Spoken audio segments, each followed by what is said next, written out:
채화님, 저는 지금 몸이 너무 안 좋습니다. 우연히 채화님의 기점 명상을 시청하고 마음가짐을 챙기려고 노력 중입니다. 1일차 완료했습니다. 아직도 정확한 변명도 모르고 MRI만 3번 찍고 있습니다. 근전도 검사 4번, 50여 가지의 피검사를 했는데 정확한 병명도 모른 채 시간만 보내고 있습니다. 그러다가 우연히 들은 채화님의 명상을 하루하루 듣고 있는데 내가 살아있음이 축복이라고 희망이라고 말씀하신 것이 너무 감사합니다. 저도 열심히 명상하고 이겨내 보겠습니다. 이렇게 적어 주셨고요. 근데 이게 잘 믿음이 생기지 않는다는 거예요. 좋아진다라는 믿음이 생겨야 되잖아요. 왜냐? 이제 1일차거든. 1일차고 이제 생기지 않는데 아까 우리 선생님께서 말씀하셨듯이 78일차 이렇게 하면서 그 명상의 말 하나하나 명상 들어가기 전에 한마디 한마디 그리고 끝에 한마디 한마디가 정말 진심 어린 법문이고 기도다라고 하셨잖아요. 예, 그래서 그게 참 들으면서 나에게 환희심을 느끼고 수위찬탄이란 말처럼 그렇게 느낀다고 해주셨어요. 그게 왜 그러냐 하면 똑같은 지금 명상을 해도 한 분은 의심이 가고 믿음이 생기지 않고 한 분은 그걸 느끼면서 수위찬탄이 된다는 거예요. 탐복하고 감사함을 느낀다는 거예요. 이게 뭐냐? 바로 믿음의 차이인 거예요. 그래서 착한 법이 참 많은데, 착한 도가 참 많은데 그 착한 법 중에서, 착한 도 중에서 예성인이 말씀하시기에 그 가운데서 가장 맨 처음 나오는 착한 법이 바로 믿음이다라는 거예요. 아시겠죠? 어떠한 착한 법을 행하는 것 중에서 거기서 수행정진도 있고 바른 견해도 있고 바른 행동도 있고 바른 직업도 있고 바른 말도 있고 바른 생각도 있고 바른 정직도 있고 바른 선정도 있고 수없이 많은 수행하는 방법과 수행하는 착한 법들이 있는데 그 중에서 가장 맨 먼저 수행자가 내어야 하는 마음이 뭐다? 바로 믿음이다. 믿음을 뭐라 그래요? 믿을 신이라고 하잖아요. 맞죠? 대승기신론이란 말 있죠? 거기도 신이 바로 대승의 그 뜻을 믿는다는 거예요. 그러니까 그만큼 중요하다는 거예요. 모든 우리가 경전들 보면 여러분들 불교 지금 이제 믿으시니까 제가 말씀드리면 승찬 조사님께서 편찬하신 게 신신명입니다. 신신명 들어봤죠? 네. 신신명이 뭐냐면 믿을 마음 심인 거예요. 이게 명인 거예요, 이게. 그러니까 믿는 게 복음이든 복음도 믿어야 하고 하느님도 믿어야 그 하느님이 보이잖아요. 하느님의 뜻을 알잖아요. 가다 보면 가슴으로 들릴 때가 있어요. 가슴으로 들릴 때가 있어요. 네, 귀보다도 귀로 듣지만 가슴으로 듣고 가슴이 울릴 때가 있어요. 맞아요. 참 의미 있는 말씀을 해주셨어요. 그러니까 수행정진 하다 보면 나도 모르게 오랫동안 하다 보면 귀로 들리는 게 아니라 그 믿음이 가슴으로 들릴 때가 있다라고 지금 수행자분께서 말씀하셨습니다. 그래서 11가지 법, 20가지 법 중에서도 가장 맨 앞에 나와야 하는 게 믿음의 마음이다. 가장 큰 착한 법이 바로 믿음이다. 그 어떠한 착한 법도 믿음이 없으면 착한 법을 이룰 수 없다라는 거예요. 대학생들 따라해 볼까요? 믿음이 없으면 착한 법을 이룰 수가 없다라는 거예요. 예전에 보살도 55가지 지위 이런 서열이 쭉 있어요. 그 맨 앞에 뭐가 온다? 믿음. 그래서 경전도 신자가 다 들어가는 거예요, 이렇게. 이해되시겠죠? 그래서 믿음이라는 것이 있어야 모든 영성의 깨달음, 하나님의 깨달음, 부처님의 깨달음을 만날 수 있다. 지금 말씀하셨듯이 귀로 들리는 게 아니라 가슴으로 들린다라는 거예요. 그 믿음이 커지면은. 참 좋은 말씀입니다. 그래서 믿는 마음 하나가 깨달음으로 가는 가장 큰 문이다. 자, 같이 합니다. 믿는 마음 하나가 깨달음으로 들어가는 가장 큰 문이다. 그래서 신신법문이라는 게 뭐냐 하면 대학생 적어보세요. 믿을 신, 마음심, 마음을 믿는 거. 마음을 믿으니까 그 소리가 마음에서 들리잖아요. 법문이란 건 뭐예요? 법이란 진리를 뜻하는 거예요. 진리로 들어가는 문. 그러니까 진실의 마음으로 들어가는 진리의 문이 신신법문인 거예요. 우리가 신신법문을 만나게 되면 아까도 얘기했지만 몇십 년 동안 법문을 들으셨다고 했잖아요.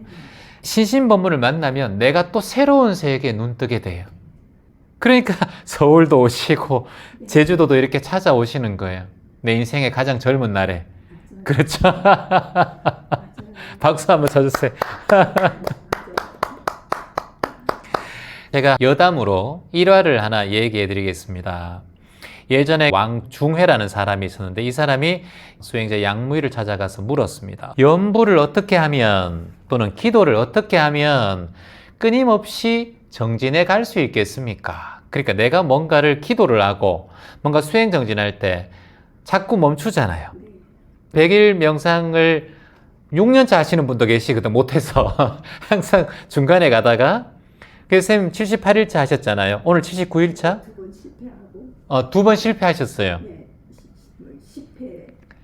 아이고, 2번이나 실패하고 지금 78일차. 아까 들어가서 오늘 1차 또 쉬는 시간에 하시더라고요. 이게 힘들단 말이에요. 그래서 양무위에게 이렇게 얘기합니다.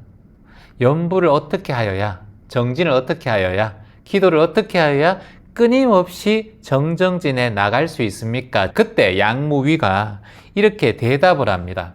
자, 정말 여러분들 수행자분들은 꼭 귀에 와닿으셔야 돼요. 한 번 믿은 뒤에는 더 이상 2번 다시 의심하지 말라, 이렇게 얘기해요. 한 번 믿은 뒤에는 더 이상 의심하지 말라. 그것도 2번 다시 의심하지 말라.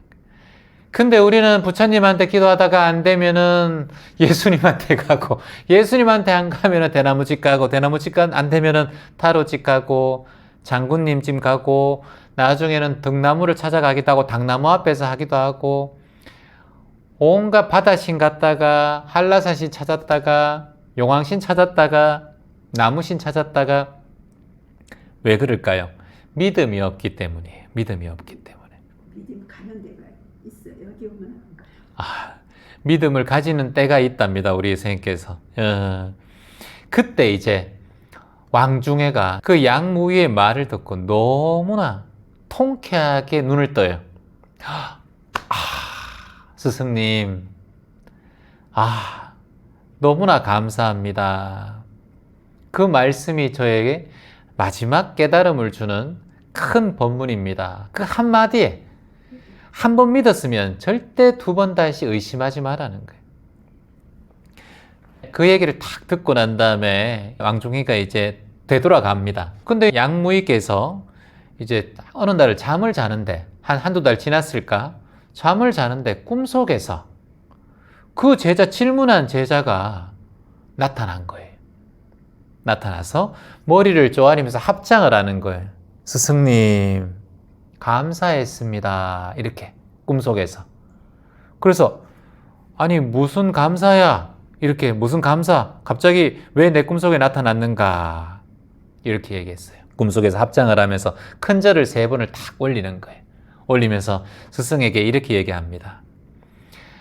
한 번 믿은 뒤에는 절대 의심하지 말라는 그 법문을 듣고, 그 한 문장을 듣고 저는 그 가르침을 실천했습니다.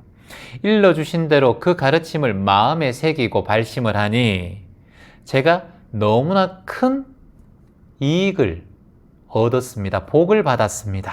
이렇게 얘기해요.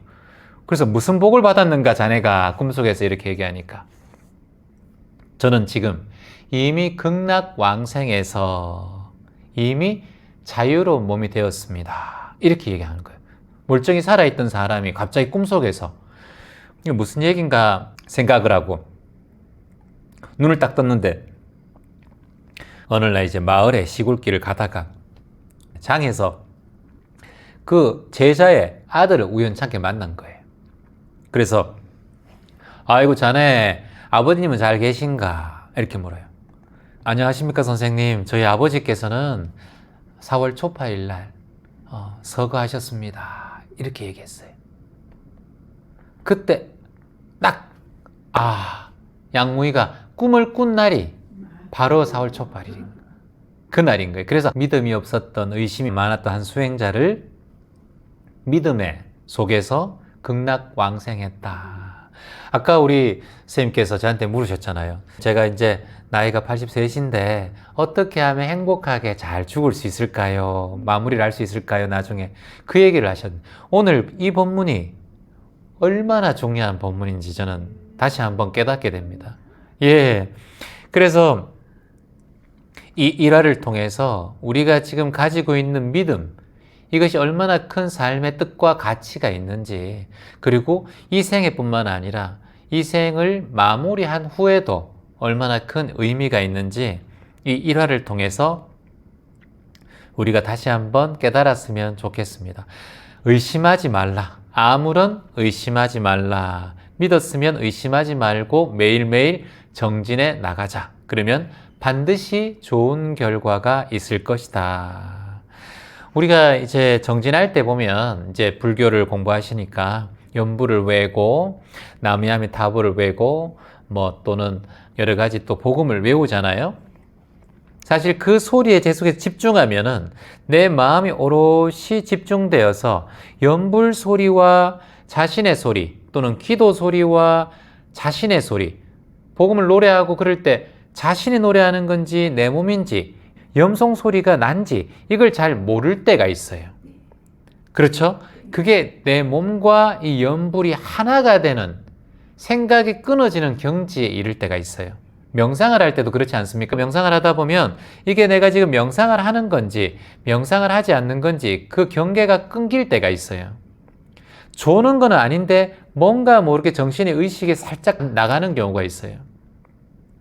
이때가 바로 내 마음이 텅 비고 내 안에 희망의식이 눈 뜨는 시절이라 보면 됩니다. 이때가 이제 우리 대학생들 적어보세요. 일체 자타의 경계가 사라진다라고 해요. 이걸 일체 자타 무경계, 일체 모든 것. 자타란 뭐예요? 남과 나란 뜻이에요. 일체 모든 것과 나와 타인이 경계가 사라지는 상황을 만나요. 그때가 명상할 때 그렇게 돼요. 연불할 때도 그렇게 될 수도 있고, 뭔가 여러분 삼매경에 빠질 때 있잖아요. 책과 나가 하나가 되고, 운동을 할 때 운동과 내가 하나가 되는 경계가 있잖아요.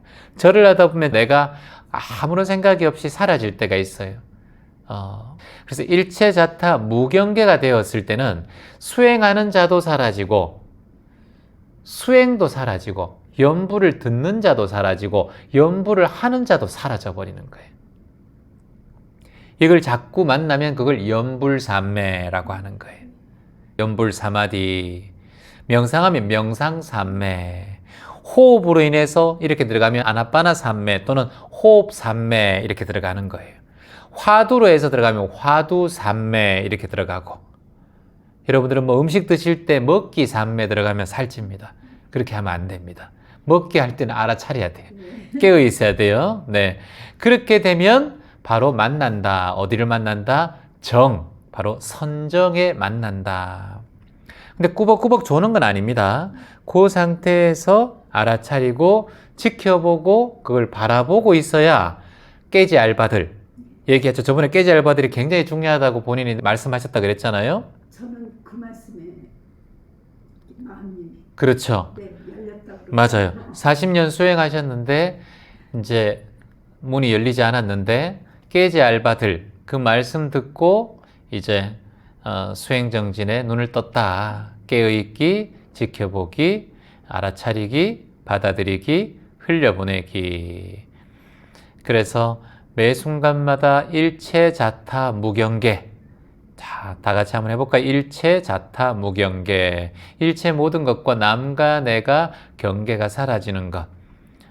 이렇게 사라지는 것이 우리의 믿음으로 뭔가를 연불하고, 믿음으로 경전을 공부하고, 믿음으로 수행정진을 하고, 믿음으로 명상 공부를 하고, 믿음으로 복음 공부를 하고, 믿음으로 하나님을 찾고, 믿음으로 부처님을 찾으셔야지 여러분들이 자타 무경계가 될 수 있다. 안 그러면 자꾸 분별심이 올라와요.